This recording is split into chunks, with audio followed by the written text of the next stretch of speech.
ఇచ్చి వాక్యమును ధ్యానించేటటువంటి ఆ ధన్యతను, ఆ భాగ్యమును ఇచ్చినందుకు దేవునికి వందనాలు. నిన్నటి దినము ప్రకాష్ గంటలన్న పాస్టర్ గారు ఆయన ఈ లోకాన్ని విడిచి నరులారా తిరిగి రండి అనినటువంటి ఆ దేవుని మాట పిలుపు అందుకొని ఆయన పరలోకానికి వెళ్ళిపోయి ఉన్నాడు. కనుక ఆయన రాకడకు ముందు అనేక విధమైనటువంటి సూచక క్రియలు మనము చూస్తామని దేవుడి వాక్యం చెప్పింది. లోకంలో అనేక విధమైనటువంటి విపత్తులు కలిగినప్పుడు మనము ఆయన రాకడ సమీపమైనదని మనం గ్రహించాలి. ఆయన బిడ్డలు కొనుపోబడుతున్నప్పుడు మనం ఆయన రాకడ సమీపమైనదని మనం గ్రహించాలి. కనుక మనకు సమయము ఆసన్నమైనదని తెలుసుకొనవలసిందిగా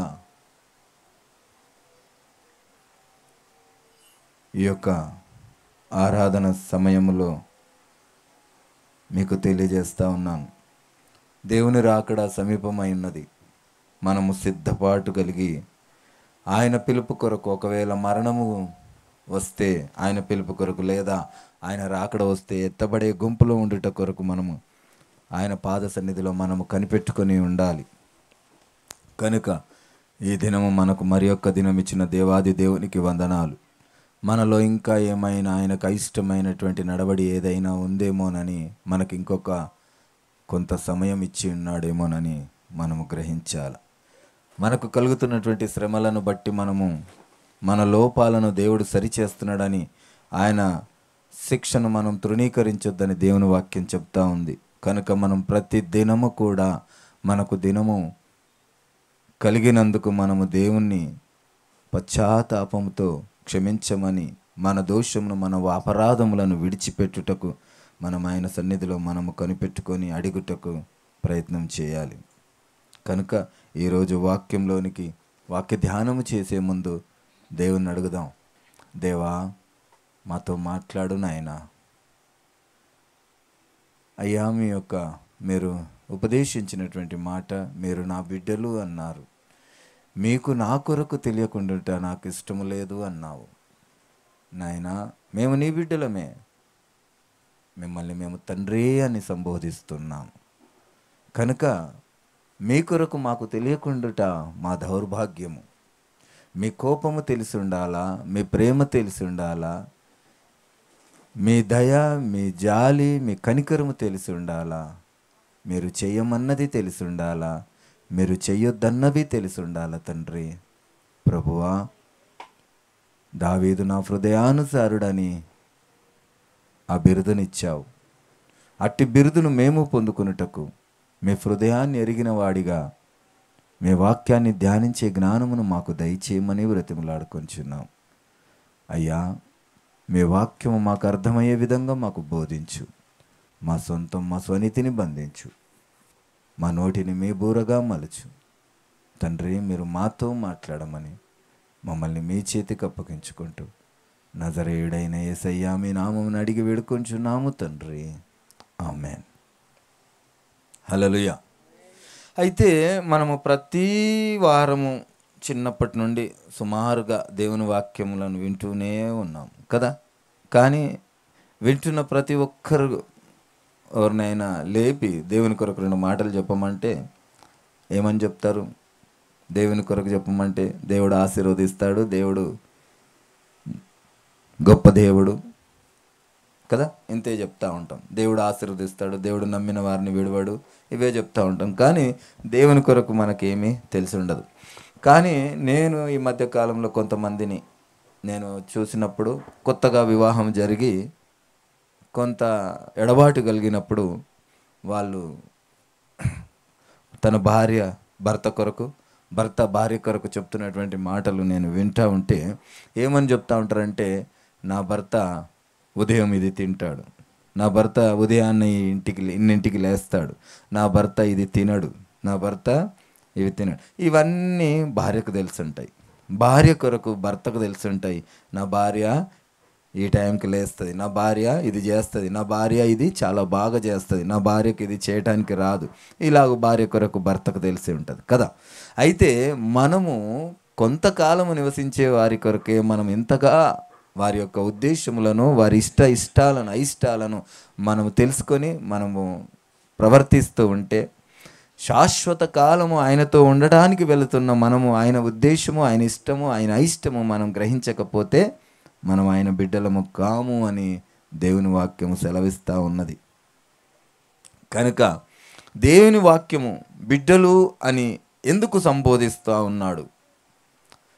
ఆయన పెళ్లి కుమారుడని ఎందుకు సంబోధిస్తూ ఉన్నాడు? మనము పెళ్లి కుమార్తెలతో ఎందుకు పోలుస్తూ ఉన్నాడు? ఈ యొక్క బంధాన్ని అనేకులు ఎందుకు అపార్థం చేసుకుంటా ఉన్నారు? ఆ విషయాన్ని మనము ధ్యానించవలసినటువంటి అవసరత మనకు ఎంతైనా ఉన్నది కదా. ఈ భార్యాభర్తల సంబంధము దేవునితో కూడా అలాంటి సంబంధాన్ని అపార్థంగా మాట్లాడి, అపార్థంగా అనేక విధమైనటువంటి పోస్టులు పెడతా ఉన్నారు అన్ని జనులు, నేను చూస్తూ ఉన్నాను.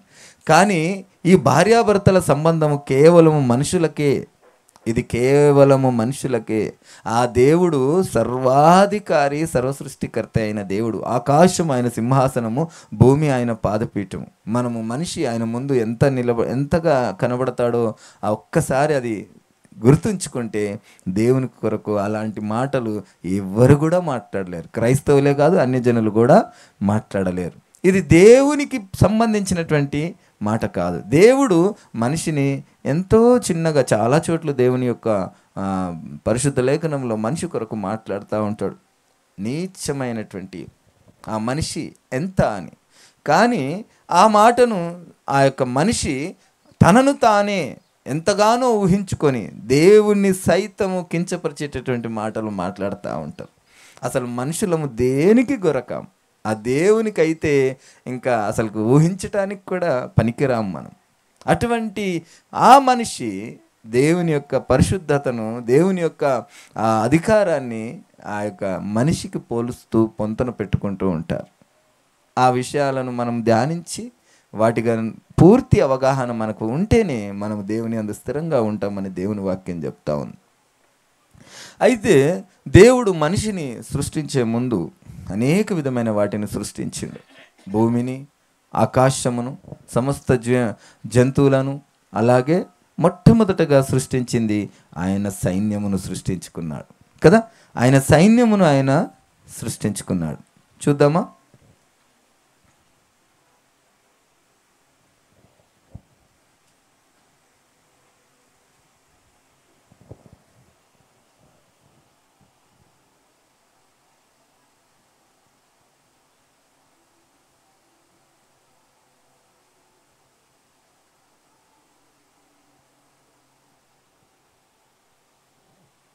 హెబ్రీలకు రాసిన పత్రిక 1వ అధ్యాయము 7వ వచనం.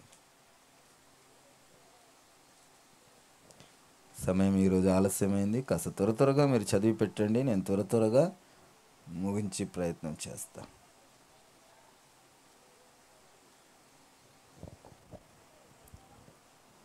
చదవండి అమ్మా.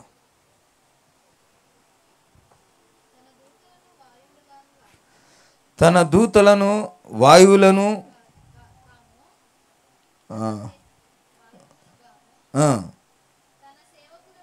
తన సేవకులను అగ్ని జ్వాలలుగాను చేసుకొనివాడు అని తన దూతలను గూర్చి చెప్పుచున్నాడు. హల్లెలూయా. అయితే తన దూతలను వాయువులుగాను, తన సేవకులను గాను, అగ్ని జ్వాలలుగాను చేసుకునివాడు అని తన దూతలను గురించి చెప్పుచున్నాడు. అయితే ఇంకో చోట కూడా ఉంటుంది స్పష్టంగా. అయితే దేవుడు దూతలను ఏ విధంగా చేసుకున్నాడంటే ఆయన సైన్యముగా చేసుకున్నాడు. మొట్టమొదట ఆయన ఒక మనిషిని సృష్టించాలి కనుక మొట్టమొదటగా ఆయన ఏం చేసిండంటే ఆయన ఒక సైన్యాన్ని ఏర్పరచుకున్నాడు. ఆయన సైన్యాన్ని, ఆయన దూతలను ఏర్పరచుకున్నాడు. దూతలు అంటే ఎవరమ్మా? దూతలు అంటే ఎవరు?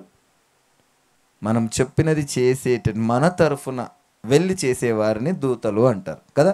రాజులకు కూడా దూతలు ఉంటారు, రాజులకు కూడా దూతలు ఉంటారు. ఎవరు వాళ్ళు? ఆ రాజు యొక్క వర్తమానాన్ని ఇతరులకు చేరవేసే వాళ్ళను రాజదూత అంటారు.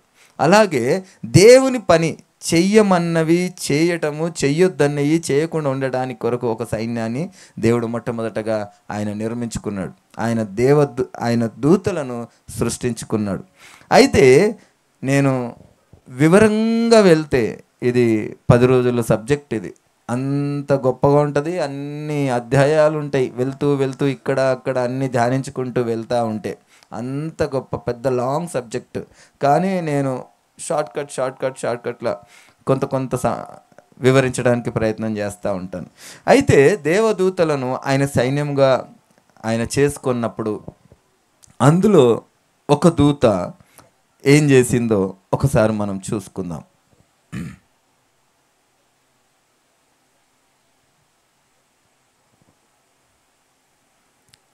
యెహెజ్కేలు 28వ అధ్యాయము 5వ వచనం.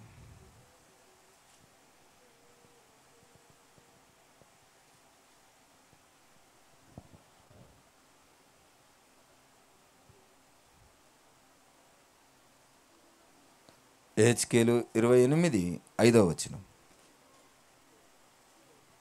చదవండి.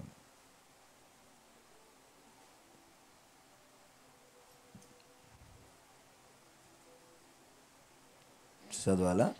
నీకు కలిగిన జ్ఞానాతిశయము చేతను వర్తకము చేతను నీవు విస్తారమైన ఐశ్వర్యము సంపాదించుకొంటివి. నీకు ఐశ్వర్యము కలిగినదని నీవు గర్వించిన వాడవైతివి. హల్లెలూయా. అయితే దేవుడు సృష్టించుకున్నటువంటి ఆ సైన్యంలో కొంతమందిని ఒక్కొక్క విధముగా ఒక్కొక్క చోట ఒక్కొక్క గ్రేడ్ని వారికి ఇచ్చి దేవుడు సైన్యంగా వాడుకుంటా ఉన్నాడు. అందులో ఒక దూత ప్రధానమైనటువంటి దూతగా ఉండి ఆయన అనేక విధమైనటువంటి పనులు చేస్తూ ఆ యొక్క పూర్తి అధికారము కలిగినటువంటి దూతగా ఆయన ఉండినప్పుడు ఆయన ఏం చేసిండట? ఆయనకు కలిగినటువంటి జ్ఞానాతిశయము చేత వర్తకము అంటే ఆయన పని ఏదైతే దేవుడు చేయమన్నాడో అవి చేస్తూ అనేకులకు ఎక్కువగా ఇక దేవుడు ఎక్కడ ప్రత్యక్షం అవడు, ఎక్కడికి ఏం చేయాలన్నా కానీ ఆయననే ఆ యొక్క ప్రధాన దూతయే అన్ని విధాలుగా వెళ్ళటము చేయటము అనేక విధమైన చేయడం ద్వారా ఏం చేసుకుందట? విస్తారమైన ఐశ్వర్యమును సంపాదించుకొని ఆ ఐశ్వర్యము కలిగినందుకు అది గర్వించిన వాడయిండట. అర్థమైందా? దేవుడు ఈయనకు ఆ యొక్క అధికారాన్ని ఇచ్చిండు, ఆ పనిని ఇచ్చిండు, ఇది చెయ్యి బిడ్డ అని ఆయనను పనివారిగా చేసుకొని ఆ పనిని అప్పచెప్తే ఈ యొక్క ఆ దూత ఏం చేసిండంటే ఆ పని విస్తారమైన పనిని బట్టి ఆ యొక్క ఏం చేసిండట? ఆ యొక్క ఏం ఐశ్వర్యం అంటే ఇప్పుడు అక్కడ వేల కోట్ల దేవదూతలు అక్కడ ఉండినారు. మనకు బైబుల్ ప్రకారంగా 1000 కోట్ల దేవదూతలు అక్కడ ఉన్నప్పుడు అందరిలో ఈయన ప్రధానుడైనప్పుడు ఇక అందరి ముందు అన్ని పనులు చేసినప్పుడు ఎలా ఉంటాడు ఈయన ఇంకా కదా? మనం ఇక్కడ చూస్తూ ఉంటాం. ఒక ఎమ్మెల్యేనో ఎంపీ చేయి కింద ఎవరో ఉంటే ఇక్కడ ఆయనకు పరిచయం ఉన్న వాళ్ళు ఉంటే చాలా హడావిడి చేసేటట్టు చూస్తూ ఉంటాం కదా. వాళ్ళకు ఆ హడావిడి చేసేటప్పుడు ఏమవుతారు? వీళ్ళకు ఒక విధమైనటువంటి హెచ్చింపు ఉంటుంది. వాళ్ళు వచ్చినప్పుడు వీళ్ళు ఒక విధమైనటువంటి ఫీలింగ్ వీళ్ళలో చూస్తూ ఉంటాం మనం. అలాగే ఈ యొక్క దూత కూడా ఏమైందట? గర్వించిందట. నేను ఇంకా ఇవన్నీ ఒక్కొక్క అధ్యాయం మీకు బిట్టు చూపిస్తే చాలా సమయం అయిపోతుంది. బిట్టు ఉంది బైబిల్లో. అయితే ఇవన్నీ చూసుకొని ఏమైందట? గర్వించిందట. గర్వించి ఏమనుకుందట? దేవుడు ఉత్తర దిక్కున పర్వతమున సింహాసన ఆసీనుడై ఉంటే దేవుడు తూర్పు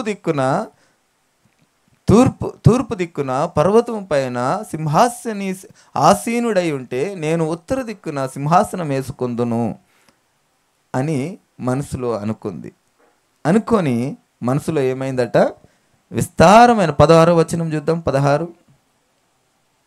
అయితే నీకు కలిగిన విస్తారమైన వర్తకము చేత లోపల నీవు అన్యాయము పెంచుకొని పాపము చేయిచు వచ్చితివి గనుక దేవుని పర్వతము మీద నీవుండకుండా నేను నిన్ను అపవిత్రపరిచితిని. ఆశ్రయముగా ఉన్న కెరూబు కాలుచున్న రాళ్ల మధ్యను నీవికను సంచరింపవు, నిన్ను నాశనము చేసి తిని. దేవుడు ఏం చేసిండట అక్కడ? ఆ యొక్క ఆ విస్తారమైన పని భారముతో మనసులో ఏమైంది? పాపాన్ని పెంచుకుంది. అయితే ఇక్కడ పాపం అనగా ఏంటంటే, చాలామంది అనేకులు ఏమనుకుంటామంటే, మనం ఈ లోకంలో పాపం అంటే చెడ్డ మాటలు, వ్యభిచారము, నరహత్య, దూషణ, ఇవే అనుకుంటాం కదా. మనం చాలాసార్లు మనం మాట్లాడుకుంటా ఉన్నాము, పాపం అనగా దేవునికి వ్యతిరేకమైనటువంటి ఆలోచననే పాపం. దేవుడు చెయ్యమన్నది చేయకుండా ఉండడమే పాపం. అదొక్కటే పాపం.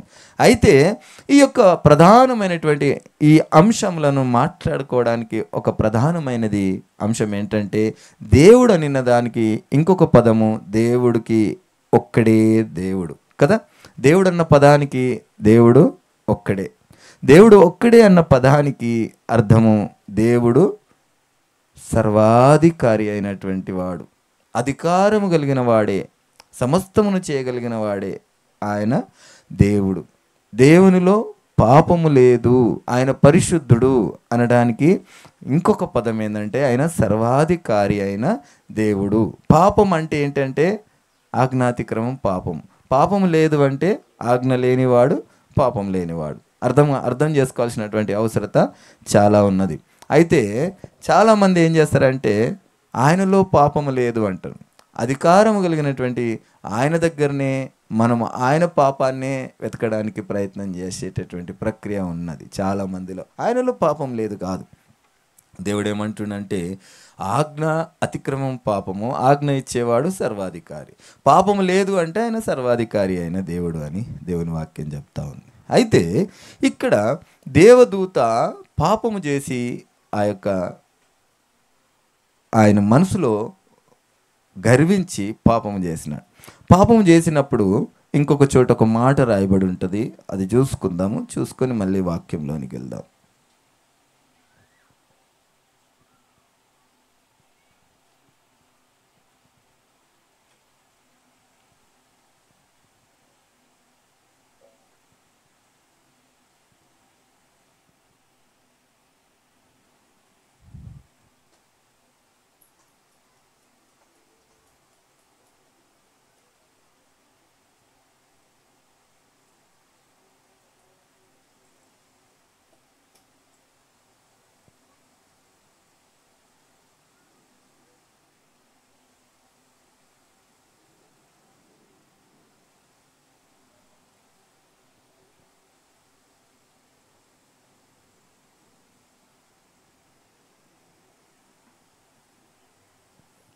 యెషయా 45:18.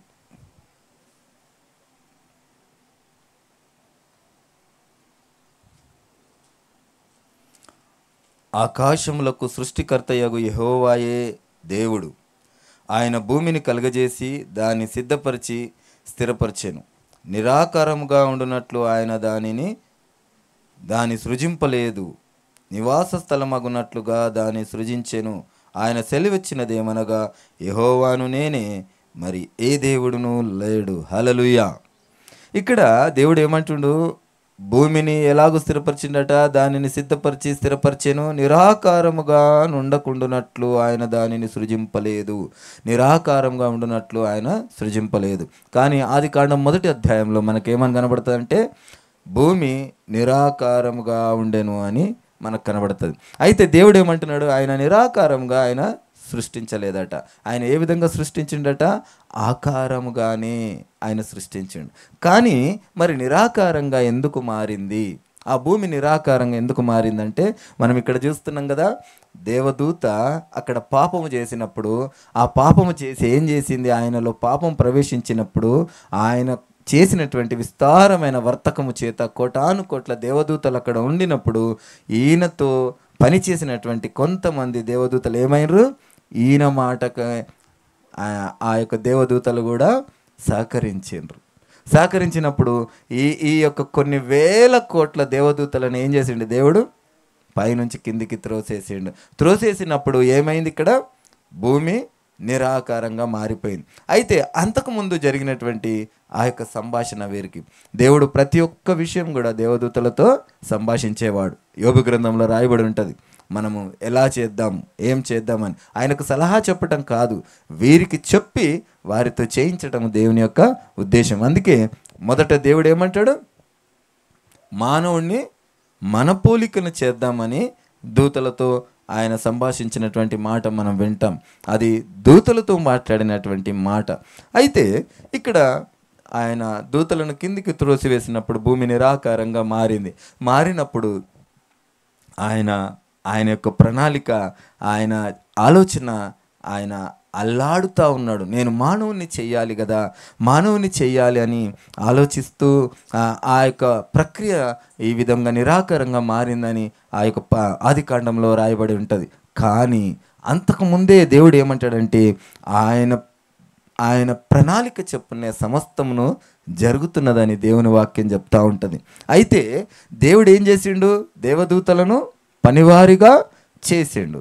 పనివారిగా చేసినందుకు ఆయనకి ఏమైంది, విస్తారమైన వర్తకము చేత పాపమును మనసులో పెంచుకున్నాడు. కానీ దేవుడు ఇప్పుడు ఏం చేసిండు, పనివారిగా కాకుండా వేరే ఒక ఆయనకు బిడ్డలుగా చేసుకుందామనే ఉద్దేశం ఆయనలో కలిగింది. ఆయన ఉద్దేశం ఏంటంటే, ఆయన బిడ్డలుగా చేసుకోవడం అంటే ఆయన కనటం అయితే ఇది మనుషులకే, అది దేవునికి కాదు. ఆ యొక్క దేవుడు మనుషుల్ని కంటే ఏమవుతారు, దేవుడు ఒకవేళ ఇంకా పిల్లల్ని కంటే ఏమవుతారు, వాళ్ళు కూడా దేవుళ్ళు అవుతారు. కనుక దేవుడు ఒక్కడే, దేవుళ్ళని కనలేరు. దేవునికి సాటి అయినటువంటి ఎవరు లేరు. దేవునికి అలాంటి ఆ రిలేషనే లేదు. అసలు దీన్ని ఊహించటం కూడా అసాధ్యమే. ఇలాంటి ఈ రిలేషన్ ఊహించటం కూడా అసాధ్యమే. దయచేసి గమనించాలి, మంచి మాటలు ఇవి. మళ్ళీ మనం తర్వాత బైబిల్లో ఒక మాట రాయబడి, నిన్న ప్రవక్తలు దేవుని బిడ్డలందరూ చచ్చిపోతూ ఉంటే మేము అనుకున్నాం ఈ సువార్త ఏమవుతుంది, మూయబడుతుంది. ఇక సువార్త దొరకదు మనకి. దొరికినప్పుడే దాన్ని మనం ఏం చేయాలా, భుజించాలా కదా. వాక్యమును భుజించమని అన్నాడు. మనం మాట్లాడుకుంటూ ఉంటాం, వాక్యం అనేది ఆహారం, ఆత్మీయ ఆహారం. కనుక మనం దాన్ని భుజించమని దేవుని వాక్యం చెప్తా ఉంది. కనుక ఈ సువార్త మూయబడేటటువంటి సమయము దగ్గర పడ్డది. కనుక మనము సమయం ఉన్నప్పుడే దానిని విని గ్రహించేటటువంటి ఆలోచన కలిగి ఉండమని దేవుని వాక్యం చెప్తా ఉంది. అయితే వీళ్ళను పనివారిగా చేశాను. పనివారిగా చేసినందుకు వీళ్ళు ఏమైనరు, వీళ్ళు విస్తారమైన వర్తకము చేత వాళ్ళు మనసులో ఏం చేసారు, పాపాన్ని పెంచుకున్నారు. అలాగే ఇప్పుడు మనం ఒక కంపెనీ పెడతాం, చిన్న కంపెనీ అనుకోండి. చిన్న కంపెనీలో మనము ఎవరినైనా నలుగురు పనులను పెట్టినప్పుడు మనం ఉన్నప్పుడు వాళ్ళు ఏ విధంగా చేస్తారు పని, తొందరగా హుషారుగా కూర్చోకుండా చేస్తారు. మనం అదంతా ఎందుకు, మనం ఏదైనా ఇల్లు కట్టించినప్పుడు చూసినాం కదా, మనం ఉంటే ఒక విధంగా చేస్తారు, మనం లేకుంటే ఒక విధంగా చేస్తారు. అలాగే పనివారికి సొంత వారికి డిఫరెన్స్ ఉంటుంది. అదే సొంత వారైతే వాళ్ళు అలసిపోయినా ఏం చేసినా ఇది నాది కదా, మా తండ్రిది కదా అనే విధంగా పనిచేస్తూ ఉంటారు. అయితే దేవుడు కూడా ఏం చేసిందంటే, నేను నా సైన్యమును పనివారిగా చేసుకున్నందుకు వీళ్ళు లోపల ఈ విధంగా పాపాన్ని పెంచుకోరు. కనుక నేను ఇప్పుడు ఏం చేస్తానంటే, నా బిడ్డలను సైనికులుగా మార్చుకుంటా అన్న ఉద్దేశంతో ఆయన ఏం చేసిండంటే ఆదామును సృష్టించిండు. అయితే ఆదామును సృష్టించిన దేవుడు అవ్వను కూడా సృష్టించవచ్చు కదా, అదేవిధంగా ఆలోచించాలి. అయితే ఇక్కడ ఒక విషయాన్ని మనం గ్రహించాలి. ఆదామును సృష్టించి అవ్వను ఆయన పక్కటి వెముకతో అవ్వను చేసిండు. అయితే ఇక్కడ ఏమన్నాడు, సృష్టించి స్త్రీ పురుషులు ఏక శరీరులు అన్నాడు కదా, స్త్రీ పురుషులు ఏక శరీరులు అన్నాడు. ఆయన మనకి ఇంకొక చోటు ఉంటుంది, పెళ్ళిళ్ళు ఎక్కడ నిర్ణయింపబడతాయి, పరలోకమందు నియమింపబడుతున్నాయని మనం తెలుసుకుంటూ ఉంటాం. మనం ఏం చేస్తాము, పెళ్ళిళ్ళను మనం ఏం చేస్తాం, 90% పరలోకమందు నిర్ణయింపబడిందిగా మనమే నిర్ణయించుకుంటాం కదా. దేవుణ్ణి అడగం, ఏ పిల్ల బాగుంది, ఏ పిల్లగాడు బాగుండు, ఏ పిల్లగాని సంపాదన ఎక్కువ ఉంది అని. కొన్ని సంఘాలలో కొంతమంది వాళ్ళ ప్రయత్నం, వాళ్ళ ఫిల్టర్, వాళ్ళ అన్వేషణ చేస్తూనే ఉంటారు. ఎవరు ఎక్కువ ఆస్తిపరులు, ఎవరు ఎక్కువ చదువుకున్నవారు, ఎవరు ఎక్కువ అందంగా ఉన్నారు అనేటివి ప్రతి ఒక్కరు స్త్రీలలో పురుషుల్లో జరుగుతూ ఉంటాయి. ఇది దేవుని యొక్క చిత్తానుసారమైంది కాదు. దేవుడు ఏం చేసిండు, ఆదామును సృష్టించి ఆదాము పక్కటి వెముక తీసి అవ్వని చేసిండు. ఆ పక్కటి వెముకనే అవ్వ, ఆయన నిర్ణయించిండు. అది అది ఆదాము చేసుకోలేదు, ఆదాము చూసుకోలేదు కదా. దేవుడే తీసుకుపోయి ఎవరి దగ్గర నిలబెట్టిండు? ఆదాము యొద్ద నిలబెట్టిండు. ఈరోజు మనము దేవుని చిత్తానుసారంగా మనము ఆలోచించి ఆయనను వెతికితే దేవుడు ఏం చేస్తాడు? ఆ అవ్వను తీసుకొచ్చి ఆదాము ముందు నిలబెడతాడు. కనుక ఈ యొక్క వివాహాల ప్రక్రియ దేవుని చిత్తానుసారంగా జరగట్లేవు. అయితే మనిషి అనుకుంటాడు, నేను ఎవరో ఒక స్త్రీని వివాహం చేసుకుంటున్నాను అనుకుంటాడు. కానీ దేవుని వాక్యం ఏమని చెప్తుంది? ఆ స్త్రీ ఎవరు? ఆదాము పక్కటి వెముకనే. ఆమె సపరేట్గా ఏ దేశం నుంచి రాలేదు, ఏ మట్టి నుంచి తీయబడలేదు. ఆయన పక్కటి వెముకనే అవ్వ. ఇప్పుడు నేను పెళ్లి చేసుకున్నటువంటి ఆ యొక్క స్త్రీ నా శరీరమే. నేను ఎవరినో పెళ్లి చేసుకోలేదు. నేను ఒకవేళ తిట్టినా నా శరీరాన్ని తిడుతున్నా, నేను ఒకవేళ కొట్టినా నా శరీరాన్ని నేను కొడుతున్నా. కనుక దేవుడు ఏమంటున్నాడంటే స్త్రీని, తన సొంత భార్యను సొంత శరీరాన్ని ప్రేమించినట్టు ప్రేమించమన్నాడు. ఇది ఎవరో కాదు, ఆవిడ, అది నా శరీరము. కనుక దేవుని యొక్క ప్రణాళిక చాలా గొప్ప ఉద్దేశంతో దేవుని యొక్క సువార్తను మనకు తెలియజేస్తూ ఉన్నాడు. అందుకే ఆయన ఈ యొక్క సైన్యమును చేసుకోవాలని ఆయన ఉద్దేశముతోటే ఆదామును సృష్టించి ఆయన పక్కటి వెముకను తీసి అవన్ చేసాడు. సరే, దానికి గల కారణం ఏంది? ఆయన పక్కటి వెముకను తీసి అవన్ చేయడానికి గల కారణం ఏంటంటే ఒక వాక్యం చూసుకుందాం.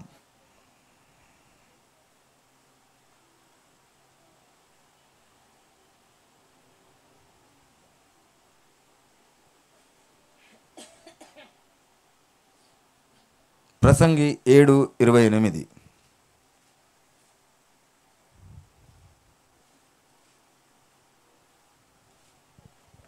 అయితే ఇక్కడ ఆదామును ఆయన స్వహస్తాలతో సృష్టించినటువంటి దేవుడు మరి అవ్వను కూడా అదే మట్టితో స్వహస్తాలతో సృష్టించవచ్చు కదా అంటే ఆయన ఉద్దేశము ఏందో మనకి ఇక్కడ ఆయన స్పష్టంగా మనకు తెలియజేసిండు. అయితే ఇక్కడ ఈ యొక్క దర్శనం చూస్తూ ఉంటాడు. ఈయన దర్శనం చూసి ఏమంటాడంటే, ఆ యొక్క పరలోకమును నాకు ఒకసారి చూపిమని అడిగినప్పుడు, అదేదనగా 1000 మంది పురుషులలో నేనొకనిని చూచి తిని, కానీ అంతమంది స్త్రీలలో ఒకతేను చూడలేదు. 1000 మంది పురుషులలో ఒక్కరినే చూసిండంట ఆ పరలోకంలో.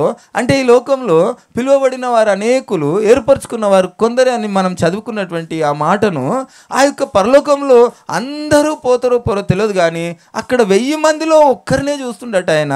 ఆ 1000 మంది స్త్రీలలో ఒక్కరు కూడా కనబడతలేరట. అయితే ఇక్కడ స్త్రీలలో కనబడతలేరంటే చాలామంది ఏమనుకుంటారంటే 1000 మంది పురుషులకు ఒక్కడు, ఒకవేళ 10,000 మందికో 2,000 మందికో 3,000 మందికో ఒక్కరు స్త్రీలు వస్తుండొచ్చు అని అనుకుంటారు కదా. అలాంటి ఉద్దేశంతో చాలామంది అనుకున్నారు. కానీ దేవుని వాక్యం ఇక్కడ ఏమని చెప్తుందంటే, దేవుడు ఆదామును ఏ విధంగా అయితే చేసి తన పక్కటి వెముకను తీసి అవ్వను చేసిండో అలాంటి జతను ఆయన నిర్ణయించి, ఆయన ఏర్పరిచి, ఆయన పంపించినటువంటి ఆ వివాహమును ఆయన చిత్తానుసారంగా చేసుకొని మరణం వరకు నమ్మకముగా ఆయనతో యథార్థంగా బ్రతికినటువంటి ఆ జంట ఆయన ప్రకటించినటువంటి సువార్తను, ఆయన ఇచ్చినటువంటి ఉపదేశంను గైకొని ఆయన తీర్పు దినం వరకు నిలబడితే, ఆయన అక్కడ పోయిన తర్వాత ఈ భార్యాభర్తలు ఎట్లా కనబడతారు? ఒక్కటిగానే కనబడతారు, ఒక్కడిగానే కనబడతారు. ఈ భార్యాభర్తలు అక్కడ ఏకమైపోతారని దేవుని వాక్యం చెప్తా ఉంది. ఈ ఏకమైనప్పుడు ఎలాగుంటారంటే మామూలు దేహంతో మామూలు శరీరంగా ఉండరు. మనం అందరం ఏమనుకుంటామంటే, ఇక్కడ మనం చనిపోయి, పిల్లలు దయచేసి జాగ్రత్త, మనమందరం చనిపోయి పరలోకానికి వెళ్తాం అనుకుంటా ఉంటారు. పరలోకానికి వెళ్ళి ఏమవుతారు? స్త్రీలుగానే పురుషులుగానే ఉండి ఏం చేస్తాం? మళ్ళీ అక్కడ వంట, అక్కడ అయ్యా చికెన్ దేపో, అయ్యా మటన్ దేపో అని చెప్పేటట్టు, లేకుంటే ఈ ఆకులు తెంపుకొని ఎవరు అంటుండే, ఆకులు కూడా మధురంగా ఉంటాయి అక్కడ, తీయగా ఉంటాయి అని అట్లా అనుకుంటున్నారా మీరు? ఆకులు తిందాము, ఈ యొక్క చికెన్లు తెప్పించుకోమని, లేకుంటే అక్కడ దేవుడు నివాస గృహాలు కడతానన్నారు, బంగారు ఇండ్లు ఉంటాయి, బంగారు ఇండ్లలో మనం అక్కడ కాపురాలు ఉంటాము. కాపురం అంటే శరీరానికి సంబంధమైనటువంటి కాపురం కాదు. కాపురం అంటే మళ్ళీ ఇక్కడ పిల్లలు కన్నట్టే అక్కడ పిల్లలు ఉండరు. ఆ విషయాన్ని మనం గ్రహించాలా. అక్కడ స్త్రీ పురుషుడు సపరేట్గా ఉండరు. ఇంకా అక్కడ స్త్రీ కనబడదు. నేను ఒక్కతిని కూడా చూడలేదని చెప్తున్నటువంటి ఆ దర్శనము అక్కడ స్త్రీ రూపమే కనబడదు. అక్కడ స్త్రీ పురుషులు ఏకమైపోయి ఉంటారు. అది ఏ రూపం అవుతుంది? అది దేవదూత స్వరూప్యములోనికి మార్చబడతాం. దేవదూతలు ఇంకొక చోట రాయబడి ఉంటుంది, దేవదూతలు సైతం తొంగి చూడగోరుతున్నారట ఈ యొక్క మహత్ కార్యాన్ని. చూద్దామా?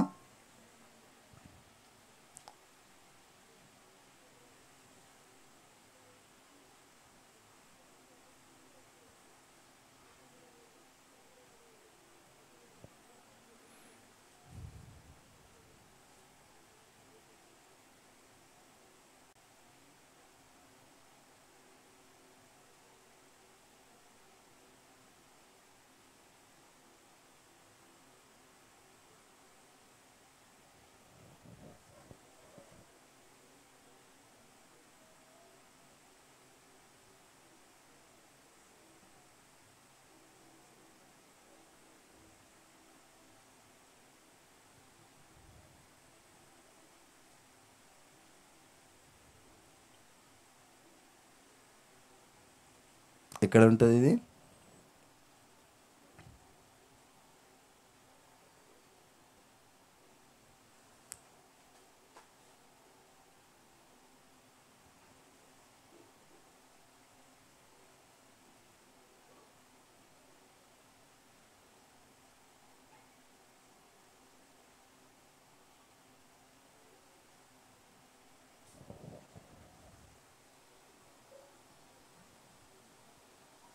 ఒక చోట రాయబడి ఉంటుంది, చూద్దాం తర్వాత.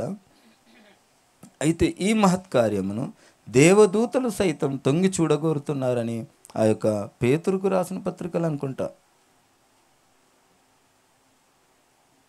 పేతురు రాసిన పత్రికలను అనుకుంటా, అక్కడ ఉంటుంది దేవదూతలు సైతము తొంగి చూడగోరుతున్నారని.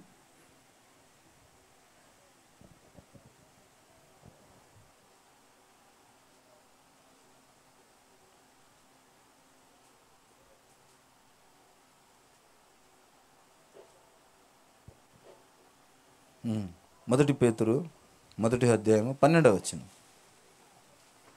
పరలోకము నుండి పంపబడిన పరిశుద్ధాత్మ వలన మీకు సువార్త ప్రకటించిన వారి ద్వారా మీకిప్పుడు తెలుపబడిన ఈ సంగతుల విషయమై తమ కొరకు కాదు గాని మీ కొరకే తాము పరిచర్య చేసిరను సంగతి వారికి బయలుపరచబడెను.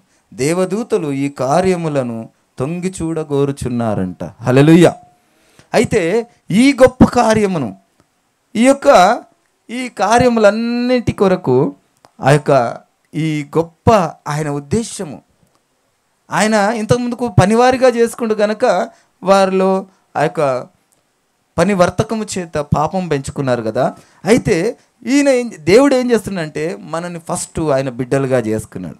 ఆయన బిడ్డలుగా చేయటానికి ఆయన ఒక ప్రణాళిక చెప్పున ఆదామును అవ్వను చేసిండు. అయితే మనం చూసుకున్నాం కదా, ఆ యొక్క ప్రసంగి గ్రంథంలో రాయబడినటువంటి మాట, పరలోకంలో 1000 మంది పురుషుల్లో ఒక్కడే పురుషుడు, ఒక స్త్రీ కూడా చూడలేదని.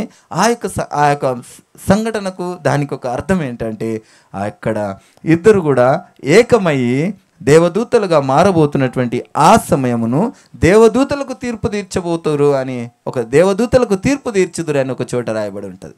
అంటే దేవదూతల కంటే అధికారం మనకు అధికముగా ఇవ్వబోతున్నాడు ఆ దేవుడు. అర్థమవుతుందా మీకు? మనము స్త్రీగా పురుషుడిగా అక్కడ ఉండము, మనము దేవదూతగా మనం అక్కడ నివసించబోతా ఉన్నాము. ఆ దేవదూతగా నివసించబోతున్నటువంటి ఆ స్థితి దేవదూతలకు తీర్పు తీర్చేటటువంటి స్థితి ఉంటుంది. దేవదూతల కన్నా గొప్ప ప్రధానమైనటువంటి అధికారం మనకు ఇవ్వబోతా ఉన్నాడు నా దేవుడు. మన దేవుడు మనల్ని అట్టి ఉద్దేశంతో ఆయన మనల్ని నిర్మించి ఉన్నాడు. అయితే ఇక్కడ దేవదూతలు ప్రధానత్వం మనం ఇచ్చినప్పుడు వాళ్ళు ఏం చేశారంటే, ఆయన ఏం చేసిండంటే, కొంతమంది దేవదూతలు పాపం పెంచుకున్నారు కనుక దేవుడు ఏం చేసిండు, మనకు అట్టి ప్రణాళిక చొప్పున మనల్ని సృజిస్తే అప్పుడు అపవాది అయినటువంటి ఈ సమూహం ఉంది కదా, దేవునితో వ్యతిరేకముగా ఆలోచన చేసినటువంటి ఈ సమూహం ఏం చేసింది, నువ్వు అట్లెట్లా చేస్తావో నేను కూడా చూస్తా.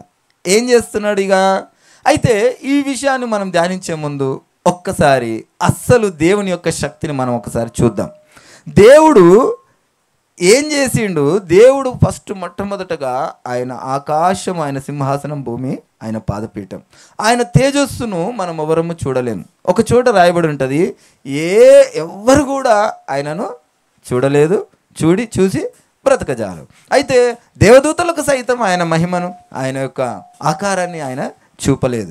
అయితే ఆయన ఉద్దేశము ఈ మనిషిని ఇలాగ చెయ్యాలన్న ప్రణాళిక చెప్పున ఉన్నాడు కనుక ఆయన ఎలాగుండే యేసు ప్రభువుగానే ఆ దేవదూతలకు కూడా కనబడ్డాడు. యేసు ప్రభువుగానే, కాకపోతే శరీరానుసారంగా ఈ శరీరంలోనికి వచ్చినప్పుడు ఆయన మహిమ లేదు, కానీ ఆయన ఆ యొక్క ఆత్మానుసారంగా యేసు ప్రభువుగా మానవుని మన పోలికను చేద్దాము అన్నప్పుడు ఆయనకొక ఆ మహిమ ఉండే. ఆ మహిమ ఎలాంటిదంటే అనేక చోట్ల కనబడ్డాడు దేవుడు కదా. ఎక్కడ కొంతమందికి మీరు బైబిల్లో చాలామంది చూసిరు కనుక నేను రెఫరెన్స్ ఏం తీయట్లేను. ఒక చోట దేవదూత కనబడినప్పుడు ఒక వ్యక్తి ఆయనకు సాష్టాంగ నమస్కారం చేసినప్పుడు దేవదూత ఏమంటది, నాకు నమస్కారము చేయొద్దు సుమి, నాకు సాష్టాంగ నమస్కారము చేయొద్దు సుమి, నేను నమస్కారానికి యోగ్యుడను కాను అని అంటది. అనేక చోట్ల అలాగే దూత ప్రత్యక్షమైనప్పుడు కొంతమంది సాష్టాంగ నమస్కారం చేస్తారు. చేసినప్పుడు అక్కడ ఆ దూత స్వీకరించింది. ఎవరు అంటారు అప్పుడు అక్కడ? దేవుడే దూతగా వచ్చిండు. అర్థమవుతుందా మీకు? దేవుడే దూతగా వచ్చిండు. అబ్రహాం గారి దగ్గరకు వచ్చినప్పుడు కూడా అనేక చోట్లు ఫస్ట్ 3 వ్యక్తులుగా, తర్వాత దూతలుగా సంబోధిస్తూ ఉంటారు. అలాగ అనేక చోట్ల కూడా దేవదూతలకు వాక్యాన్ని మనం బాగా చదివితే వాటిని మనకు దేవుడు బోధపరుస్తూ ఉంటాడు, వాటిని మనం గ్రహించాలి. అయితే దేవుడు తన మహిమను ఆ యొక్క సమయానుసారంగా, సమయాన్ని బట్టి ఆయన మహిమను కనపరుస్తూ వస్తూ ఉన్నాడు. ఆ పూర్తి యొక్క మహిమను ఎవరికి కూడా చూపించలేదు ఆయన. అందుకే అంటాడు, ఎవరూ చూడలేదు, చూసి ఎవరు బ్రతకజాలరు. ఈవెన్ ఆ దూతలు కూడా ఆయన మహిమను చూడలేదు. చూడనందుకే ఆయనకు ఆ యొక్క ఉన్న మహిమను మాత్రమే చూసి, ఆయనకు కనపరిచినటువంటి మహిమను మాత్రమే చూసి ఆ యొక్క తక్కువ ఎక్స్పెక్టేషన్ చేస్తూ ఉన్నారు వాళ్ళు. చేసుకొని ఆ యొక్క తూర్పు దిక్కున దేవుని యొక్క సభాపర్వతం ఉంటే నేను ఉత్తర దిక్కున వేసుకుంటానని అనుకున్నాడు. అంటే ఆయన యొక్క కెపాసిటీ ఇంతే అనుకుంటున్నాడు. కానీ దేవుడు ఎటువంటి వాడంటే ఆయన ఈ యొక్క చేసుకున్నటువంటి ఈ సైన్యము తిరుగుబాటు చేసింది. అయితే దేవుడు తలుచుకుంటే ఏమవుతుంది?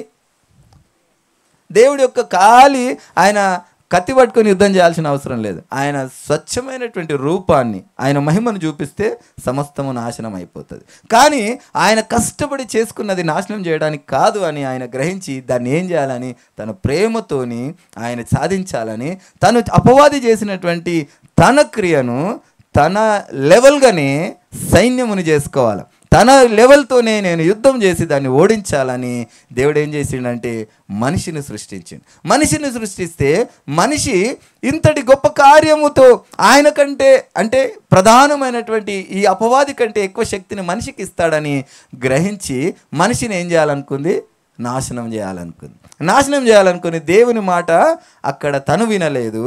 వినకుండా చేయాలని తాను జడ్డ కోతి వనమెల్లా జడిచింది అన్నట్టు అది చెడిపోయి మనుషులను కూడా దేవునికి దూరం చేయాలని ఏం చేసిందట? తన దురాత్మ చేత మనిషిని పాడు చేసింది. ఏం చేస్తుంది మా ఆత్మ చేత? బైబిల్లో అవి కూడా అన్ని చోట రాయబడి ఉన్నాయి. అవి తీస్తే చాలా సమయం అయిపోతుంది. అయితే ఏం చేస్తుందట? దురాత్మ చేత మనిషి మనసును, దేవుని మాటను వినకుండా పాడు చేస్తూ ఉంది. అక్కడ మంచి సినిమా వచ్చింది. అది మళ్ళా చాలామంది పాస్టర్లు అంటున్నారు, చూడొచ్చు సినిమా కానీ దాన్నే మనసులో పెట్టుకోవద్దని ఒక పాస్టర్ అంటున్నాడు. నాకైతే ఆశ్చర్యం వేసింది.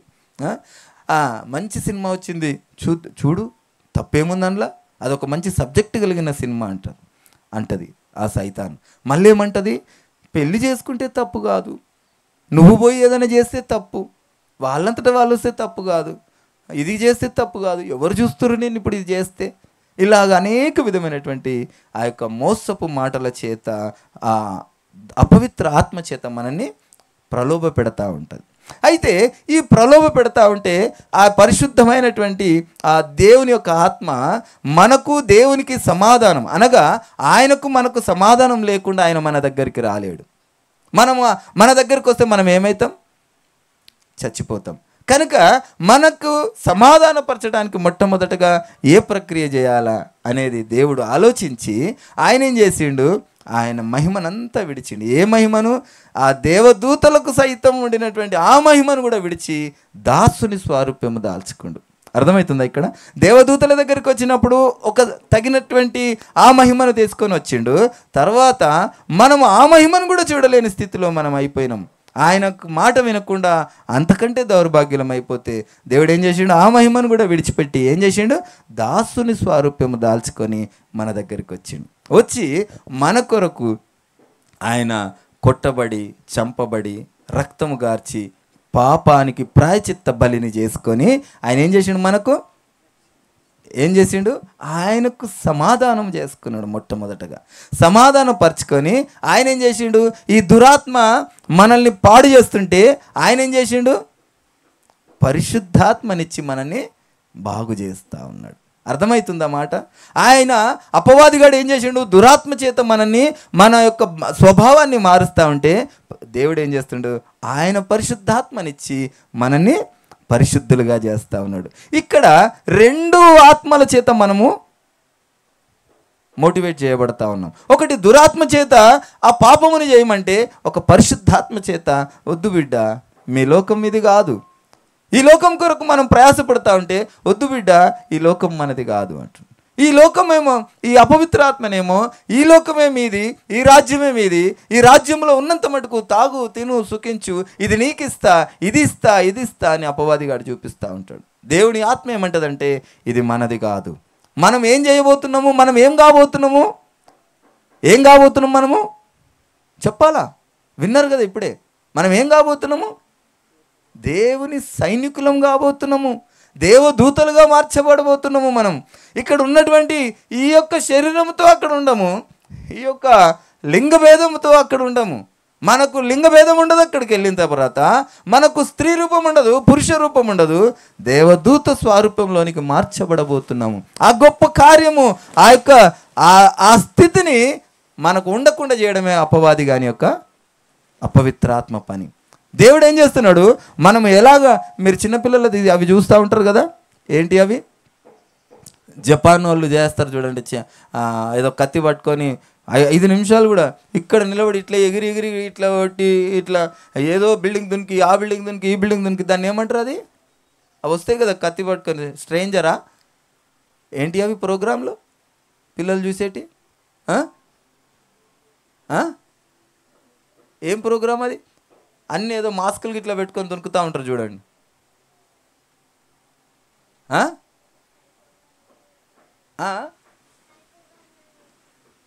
అన్నట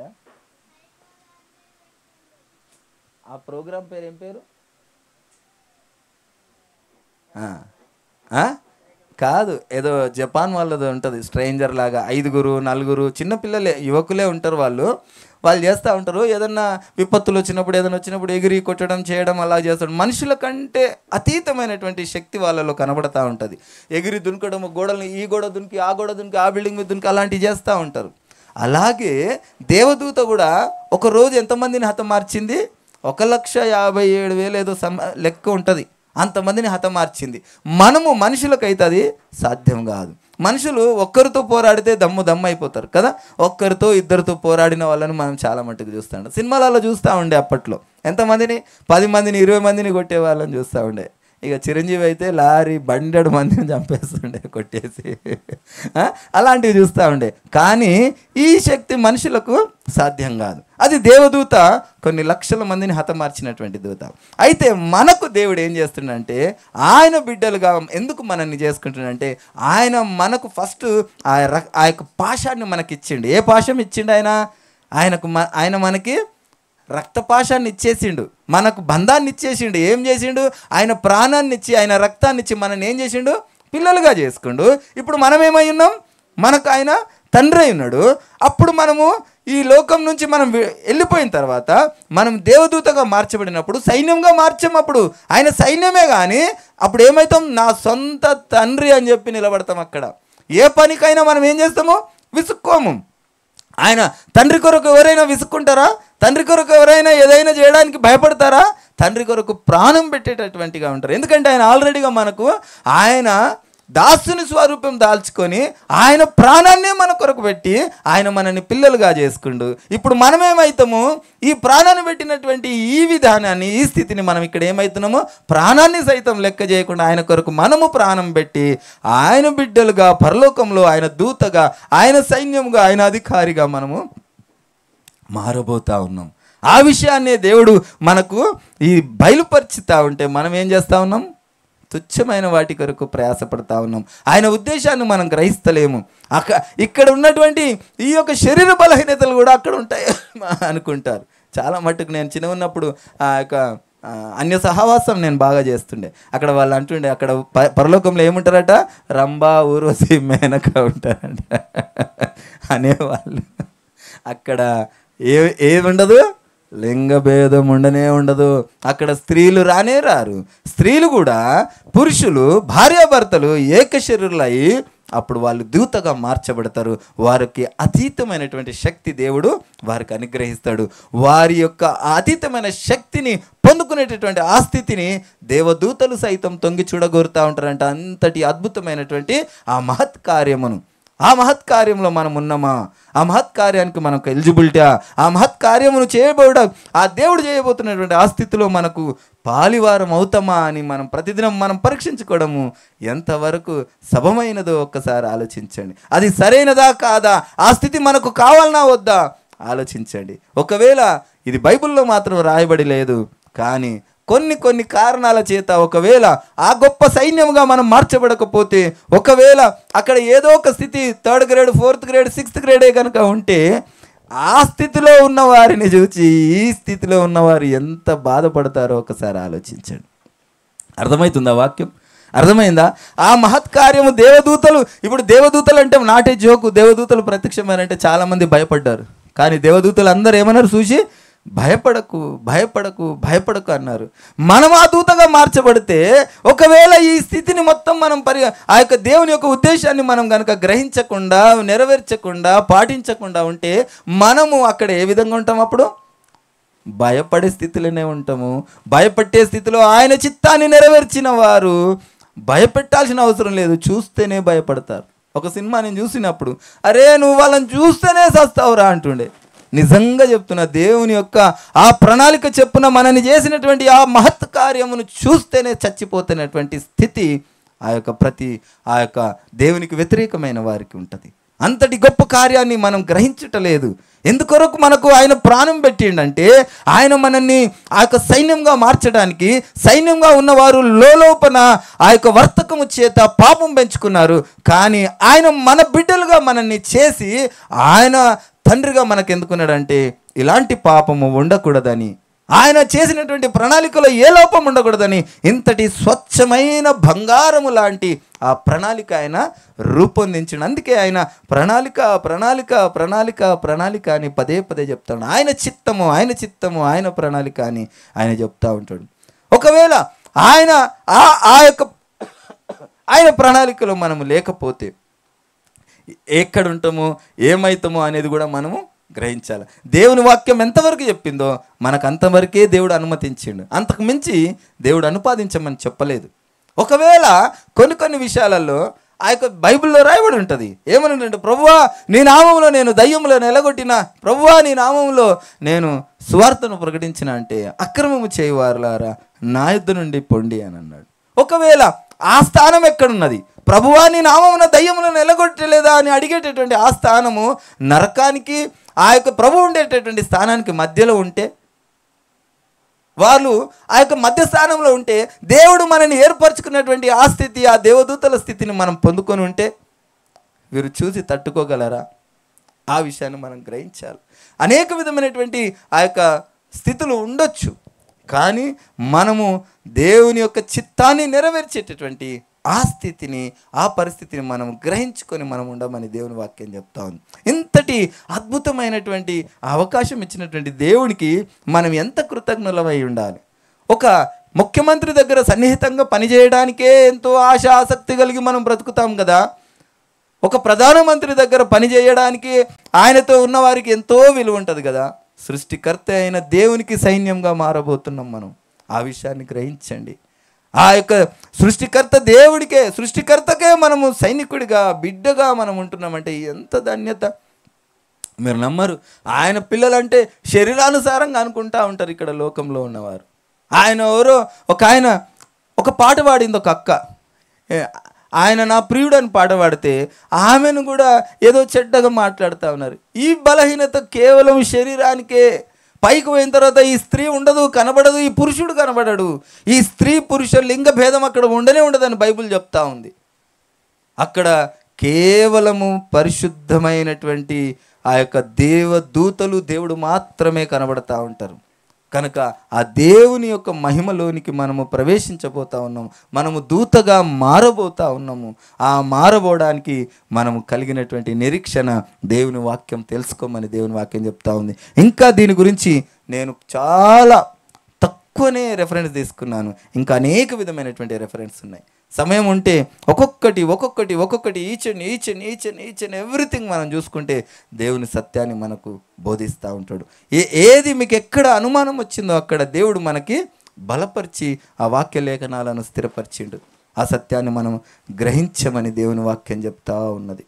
దేవుడు మనని ఆయన పరిశుద్ధాత్మ ద్వారా, ఈ యొక్క దురాత్మ ఏం చేస్తూ ఉంది, మనల్ని చెడుపుతూ ఉంటే ఆయన పరిశుద్ధాత్మ ద్వారా మొట్టమొదటగా ఆయన ఎందుకు సమాధానపరచుకోవాల్సి వచ్చింది, ఎందుకు ఆయన బలి కావాల్సి వచ్చింది, ఆయన ఎందుకు రక్తం గారవాల్సి వచ్చింది అని అంటే, ఒక చోట మోషే గారు ఏం చేస్తారు, ఒక కుమారుణ్ణి కంటాడు. కానీ ఏం చేస్తాడు, తీసుకొని పోతా ఉంటే ఒక చోట దేవుడితో మాట్లాడాలని ఆ దేవుని అడిగినప్పుడు, దేవుడు ప్రత్యక్షమైనప్పుడు ఆయన యొక్క నిబంధన ఆయనకు వీళ్ళకు సమాధానం లేకుండా చేసింది. ఆ నిబంధనను వీరు పాటించకుండా సమాధానం లేకుండా చేస్తే అప్పుడు మోషేను కుమారుని చంపజూస్తాడు. హతమార్చడానికి ఆ యొక్క దేవుడు వచ్చినప్పుడు ఆ యొక్క మోషే గారి భార్య గ్రహించి ఏం చేసింది, వెంటనే సున్నతి చేసేసింది. అది ఆయన నిబంధన. ఆయనకున్నటువంటి ఆ యొక్క రూలును పాటించకపోతే దేవుని దగ్గర మనము నిలబడలేము.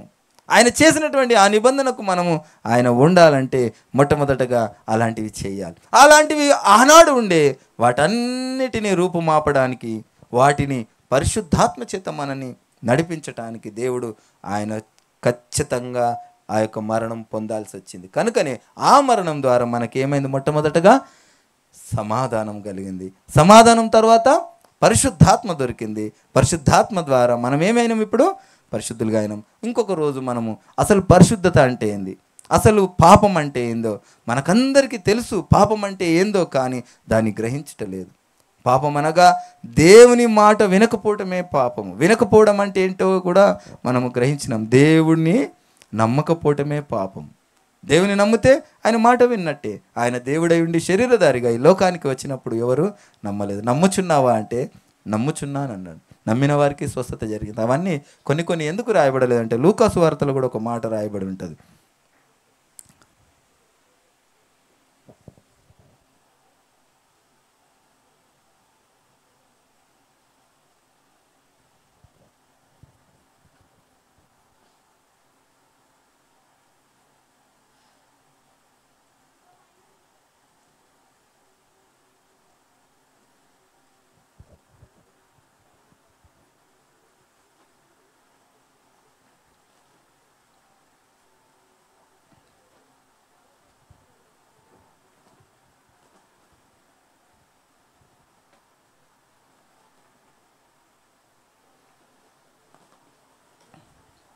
ఒక చోట రాయబడి ఉంటుంది లూకాసు వార్తలో, మనము గ్రహించకయునుండుటకట. ఎందుకంటే ఆశ లేని వారికి అర్థం చెప్పాడట దేవుడు. ఆశ కలిగిన వారే, వెతికిన వారికే ఆయన తెలియజేస్తాడని దేవుని వాక్యం చెప్తూ ఉంటుంది. ఎక్కడ ఉంది, ఒక చోట ఆయన పైన ఆశ కలిగి ఉండాలా, ఆయనను తెలుసుకోవాలన్న ఆసక్తి కలిగి ఉంటేనే ఆయన జ్ఞానమును కలుగజేస్తాడని దేవుని వాక్యం చెప్తా ఉంది. నిజంగా దేవుని యొక్క మర్మాన్ని, ఆయన సత్యాన్ని, ఆయన ఇష్టాన్ని, ఆయన అయిష్టాన్ని గ్రహించక ఆలోచించని వారికి దేవుడు ఏమాత్రం కూడా మాట్లాడాడు, బోధపరచాడు. కానీ దేవుడు ఏమంటున్నాడంటే ఆయన కావాలని వెతికిన వారికి తప్పకుండా ఆయన దొరుకుతానంటున్నాడు. ఆయనను వెతికే వారికి ఆయన ఆ సత్యాన్ని, ఆ మాధుర్యాన్ని గ్రహింపజేస్తానని అంటున్నాడు. కనుక మనం ఈ యొక్క అంశాలను అన్నిటిని కూడా మీరు ఇంటికి వెళ్ళి ధ్యానించండి. ఈ రెఫరెన్స్ని కూడా బాగా ధ్యానించండి. ఆ దేవుడు ఆ పరిశుద్ధ ఆ లేఖనములో ఎందుకొరకు ఇవన్నీ పొందుపరిచిండో వాటిని గ్రహించాల. మనము అక్కడ పోయిన తర్వాత స్త్రీ పురుషుడిగా ఉన్నాడు, దేవుడు నిర్ణయించినటువంటి జతను. అందుకే దేవుడు ఏమంటాడు, ఒక చోట దేవుని బిడ్డతో మాట్లాడతాడు, దేవుడు జతపరిచిన వారిని మనుషులు వేరు చేయకూడదు. అది స్ట్రిక్ట్గా దేవుడు ఆయన బోధించిండు. ఒకప్పుడు ఆజ్ఞ, ఆయన కొన్ని ఆజ్ఞలు అనుమతించిండు కనుక అలాగ జరిగినాయి. ఇప్పుడు యేసుప్రభుల వారు వచ్చి వెళ్ళిన తర్వాత ఏ ఒక్క ఉపేక్షణ కూడా లేదు. దేవుడు జతపరిచిన వారిని మనుషులు విడదీయకూడదు. ఆ భార్యాభర్తలే ఏక శరీరులై దేవదూతల కంటే అధికమైనటువంటి శక్తిని పొందుకోబోతూ ఉన్నారు. ఆ దేవతలు సైతం తొంగి చూడగోరుతున్నటువంటి ఆ మహత్ కార్యాన్ని మనము పొందాలని ఆ యొక్క దేవుని వాక్యం చెప్తా ఉంది. కనుక దేవుడిచ్చినటువంటి ఈ వాక్యమును మనం అనుసరించి ఆయన చిత్తానుసారంగా నడుచుకునేటకు ప్రతిదినం మనం అడుగుదాం, దేవా నిజంగా అంతటి గొప్ప ఆ ధన్యతను మాకు ఇస్తున్నావా? దేవదూతలుగా మేము మారబోతున్నామా? మాకు ఆ ధన్యతలో మాకు పాలున్నదా? ఆ భాగ్యం ఉన్నదా తండ్రి? ఆ యోగ్యత ఉన్నదా నాయనా అని మనం పరీక్షించుకుందాం. ప్రతి దినము ఆయనను అడుగుదాం, దేవా అంతటి గొప్ప భాగ్యం మాకు ఇస్తున్నావా నాయన? ఆ గొప్ప భాగ్యములో నాకు చోటున్నదా తండ్రి అని మనము ఆ దేవుణ్ణి ప్రతిరోజు మనం అడుగుదాం. ఆయన ఒకవేళ మనకు అర్థం కాకపోతే ఆ యొక్క దేవుని అడిగితే ఖచ్చితంగా దేవుని వాక్యం మనకు బోధిస్తుందని దేవుని వాక్యం చెప్తా ఉంది. కనుక దేవుని ప్రతిదినం అడుగుదాం, దేవా మాకు ఆ వాక్య జ్ఞానమును మాకు దయచేయండి. ప్రభువా మీరు నిర్ణయించినటువంటి ఆ ప్రణాళికలో మేము ఉన్నామా తండ్రి? అయ్యా మమ్మల్ని నిలబెట్టునాయనా, అటు ధన్యత మాకు ఇవ్వు నాయనా, ఆ భాగ్యము మాకు ఇవ్వు తండ్రి. దేవా నీకే వందనాలు నాయనా. అయ్యా ఎంతో గొప్ప మర్మము చేత మీరు మమ్మల్ని సృష్టించినారా నాయన? అయ్యా వాటిని మేము ఇంతకాలము లక్ష్య పెట్టలేదా నాయన? అయ్యా గొప్ప భాగ్యాన్ని మేము పొందుకోలేకపోతున్నామా నాయన? మేము తుచ్చమైన వాటి కొరకు అనిత్యమైనటువంటి ఆ ధన్యతను మేము విడిచిపెడుతున్నామా తండ్రి? మనల్ని మనం పరీక్షించుకుందాం. ప్రభువా మీరు నిర్ణయించకపోతే మేము స్థిరపరచబడలేము. మీరు నిర్ణయించకపోతే మేము బలపరచబడలేము. మీరు నిర్ణయించకపోతే అనిత్య రాజ్యంలోనికి మేము రాలేము తండ్రి. దేవా మమ్మల్ని క్షమించండి నాయన, మమ్మల్ని కరుణించండి తండ్రి. మీరు నిర్ణయించినటువంటి ఆ మహత్ కార్యములో మమ్మల్ని పాలివారుగా చేయి నాయన. మరణం వరకు మమ్మల్ని నమ్మకగా నిలబెట్టు తండ్రి. మేము నిలబడాలని ఆశతో అడుగుతున్నాము. అయ్యా మమ్మల్ని నడిపించు నాయన. మాకు అపనమ్మకము కలగకుండానట్లు మాకు నమ్మకమును బలపరచు తండ్రి. తండ్రి నీకే వందనాలయ్యా. ప్రభువా నీకే స్తోత్రము నాయనా. ఆ స్థితిని మాకు దయచేయమని మరొక్కసారి బ్రతిమిలాడుకొని చిన్నాం తండ్రి. నీకే వందనాలు. విత్తబడిన వాక్యానికి నీరు కట్టి ఫలింపజేయండి అయ్యా. అయ్యా మా హృదయంలో మీ వాక్యమును నాటండి. మా హృదయం నిండా మీ మాటల చేత మమ్మల్ని తృప్తిపరచండి తండ్రి. దేవానికే స్తోత్రం. సహాయము చేయమని అయ్యా మీ ఉపదేశమును ప్రతి బిడ్డ గ్రహించే జ్ఞానము దయచేయమని నజరేయుడైన యేసయ్యా మీ నామమును అడిగి వేడుకొంచున్నాము తండ్రి. ఆమేన్.